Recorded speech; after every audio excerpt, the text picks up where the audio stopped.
he loved them to the very end.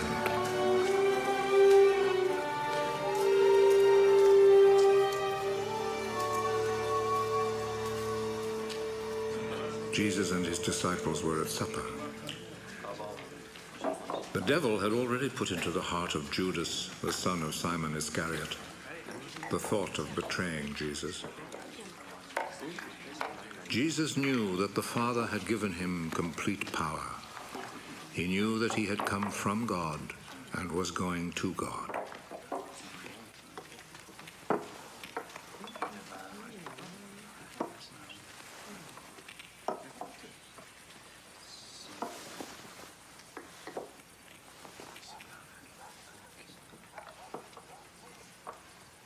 So he rose from the table, took off his outer garment, and tied a towel round his waist.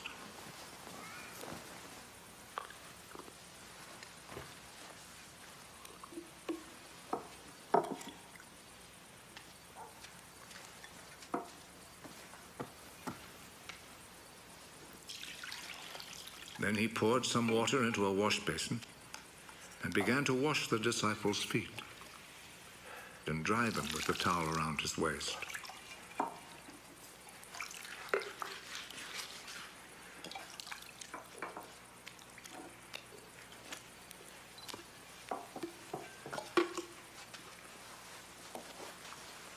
He came to Simon Peter. Are you going to wash my feet, Lord? You do not understand now what I am doing, but you will understand later. Never, at any time, will you wash my feet. If I do not wash your feet, you will no longer be my disciple. Lord, do not wash only my feet, and wash my hands and head too. Those who have taken a bath are completely clean and do not need to wash themselves, except for their feet. All of you are clean.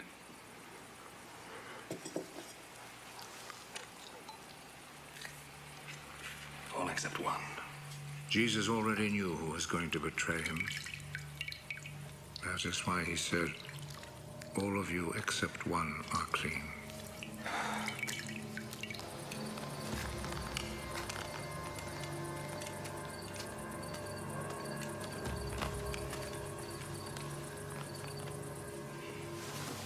After Jesus had washed their feet, he put his outer garment back on and returned to his place at the table. Do you understand what I have just done to you? You call me teacher and Lord. And it is right that you should do so, because that is what I am. I, your Lord and teacher, have just washed your feet. You then should wash one another's feet. I have set an example for you, so that you will do just what I have done for you. I am telling you the truth. No slaves are greater than their master, and no messengers are greater than the one who sent them. Now that you know this truth, how happy you will be if you put it into practice.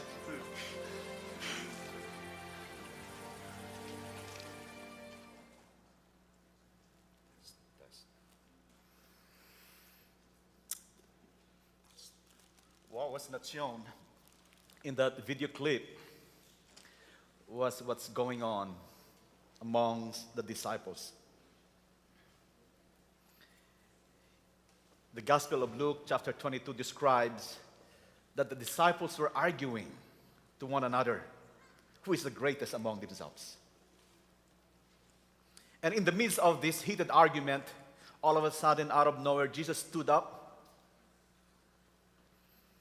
and began washing the feet of the disciples and said, "In my kingdom, the greatest should be the least, and the leader is a servant." If you talk about, foot washing, in the scriptures, it is only recorded twice, one in the Old Testament and one in the New Testament. The first one in the Old Testament was in the book of Genesis chapter 18, where it says, that the Lord, if you go to study this chapter, the Lord appeared to Abraham under the great trees of Mamre. And here's where the messengers of the Lord revealed to Abraham that he will have a child. And you know the story, when Sarah heard about it, she laughed. But before offering him the food, he offered the messengers that represents God, to wash their feet. And according to the text, the messengers of God consented. So that was the first one. And the second one is the story that is all over the four Gospels. The story of Mary Magdalene washing the feet of Jesus using an alabaster perfume and wiping it off with her hair. You know how significant this is, folks? You know where you can find the glory of a woman? Let me know if you know this. Where can you find the glory of a woman? On her? On your hair. As in the Bible, folks. And for Mary Magdalene, washing the feet of Jesus and wiping it off the dirt from considered to be the most dirtiest part of the body, wiping it off with her hair, which is considered to be her glory, is something. Right? It's something. So these are the only two instances in the Bible where foot washing was recorded. And both of this happened with two sinful people washing the feet of a master. When you talk about foot washing in the Old Testament and in the Greco-Roman world, it is a common practice back then. We don't do this anymore, right? Because back then people would walk wearing their sandals, and in our time we always wear our sneakers, right? Our shoes. So we don't do this anymore, right? But back then it was a common practice that once a person enters someone's house, the servant of that house would offer a basin full of water and a towel to what? To wash the hands and the feet of the guest. And it's also a practice that every time, people would enter into the temple, they have to wash their feet because the place where they're going is considered to be a holy ground. It's a common practice. But one thing that is very common, folks, is every time it is being done, it is always being done by a slave. A slave. That's why, according to Christopher Thomas in his book Foot Washing in John 13 and the Johannine community, this is what he said: foot washing could be used as a synonym for slavery. To wash another's feet symbolized the subjugation of one person to another. And those who received foot washing from another were social superiors of those who performed the task. It is always the work of the slave. That's why in this story, my dear brothers and sisters, that's why I highlighted it there in that video clip. Jesus is trying to change this practice. He's trying to change the narrative, right? By washing the feet of his disciples. He broke the trend. Instead of the slave, the disciples washing the feet of Jesus, it was Jesus that washed the feet of his disciples. According to John chapter 13, verse 14, now that I, this is what he said, your Lord and teacher have washed your feet, you also should wash one another's feet.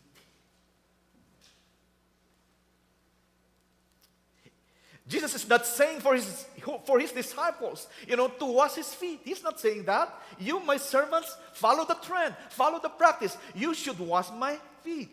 He was not saying that.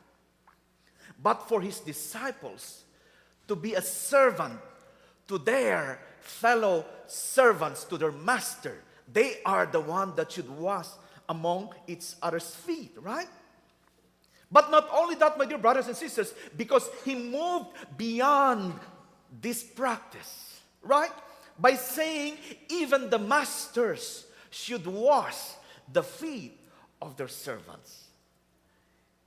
I could imagine, the reactions of the disciples. Of course, when they heard Jesus talking about, you should be washing each other's feet. Maybe they're saying, how can I? I don't think I can do that. I'm not a servant of my fellow disciple. I don't think I can do that, right? But here comes another one by moving beyond this practice. It's like a radical approach that a master should be the one washing the feet of their servants. That is on another level, right? That is on another level. In this way, my dear brothers and sisters, Jesus is introducing a radical approach of this practice.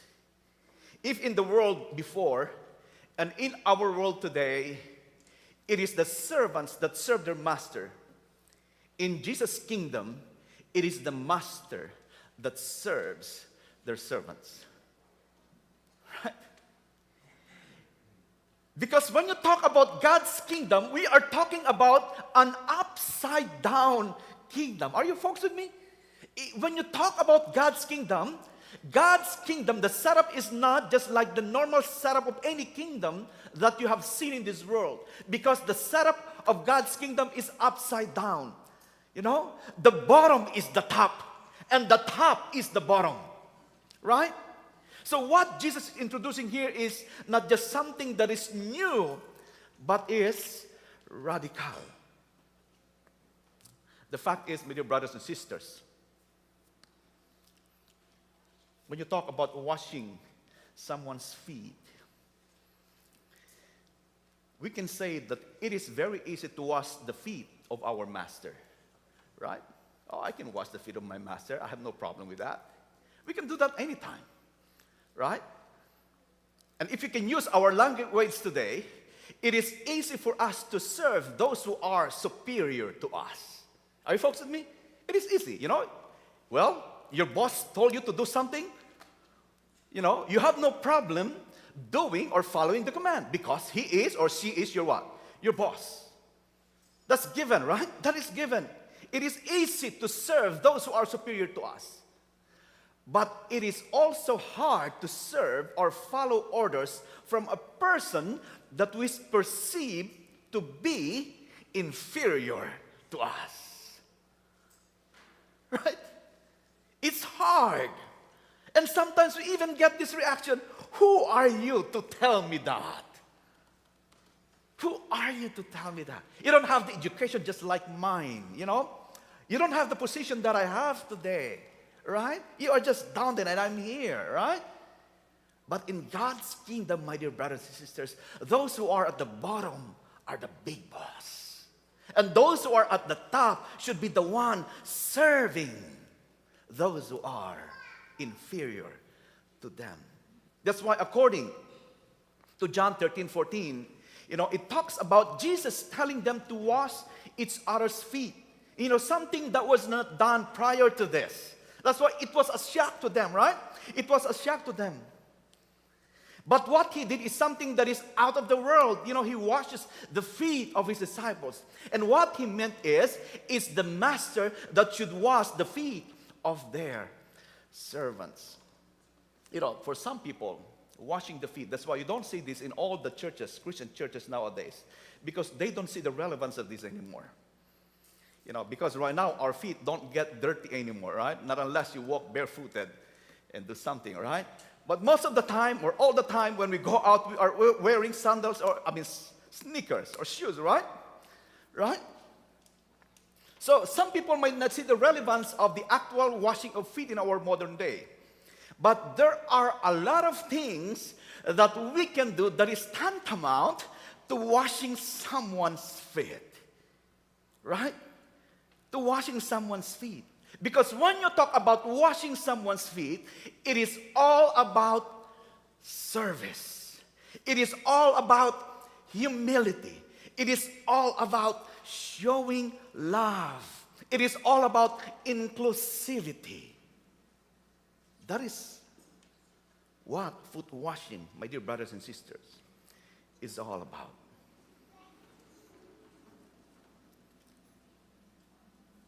In God's kingdom, it is the upside down kingdom. It is a kingdom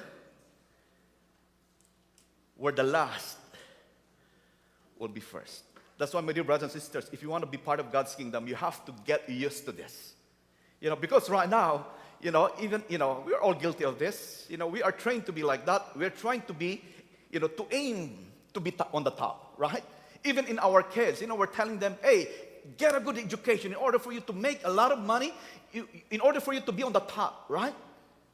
Right? But again, my dear brothers and sisters, when you talk about God's kingdom, it is the opposite. The top is the bottom, and the bottom is the top. Because in God's kingdom, it is where the last will be first, and the first will be the last. A kingdom where it is the humble who inherit the earth, and the rich who are sent away empty.